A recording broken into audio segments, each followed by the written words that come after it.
来关心国际消息，美国35当前有发生兄弟仔杀爸母的案件，这两兄弟仔落尾拢互人判无期徒刑，这个案甚至佮改做戏剧来咧搬。不过前一阵仔家属都有提出新的证据，指出这对兄弟仔是长期受到老爸性侵，为着自我防卫才会来杀人，今嘛有可能会成做翻案改判关键。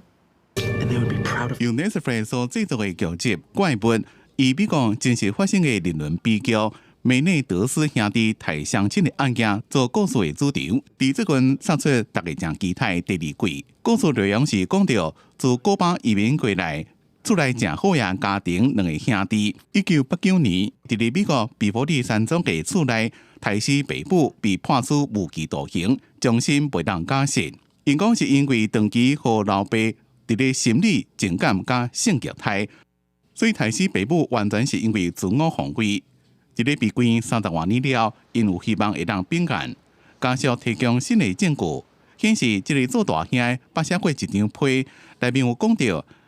伊担心若是讲出老爸对伊的长期性侵，可能会先互爸母杀死。Evidenced by this enormous following this case has had on TikTok. All of these young people who are, clamoring for them to have another trial and to relook at the evidence and stuff that wasn't included in the last trial. 梅内德斯兄弟大兄莱尔今年56岁，小弟艾瑞克53岁，两个人因为是犯同罪，坐监了被安排伫咧无同的监狱。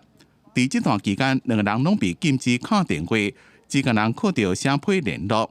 一直到今年2月，做大兄的界别等级下降，因才发到见面。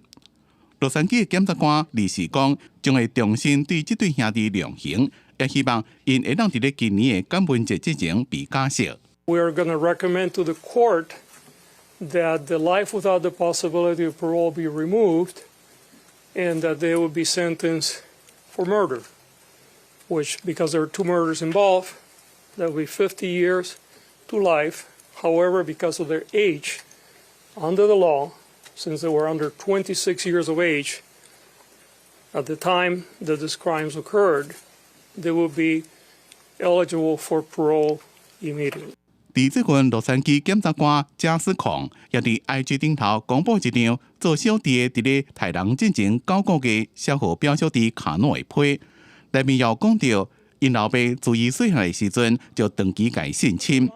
严格表下这张伫咧 IG 顶头的批，随后洛杉矶的检察官摕来，也被当作是兄弟两个人可能因此被释放的关键证据。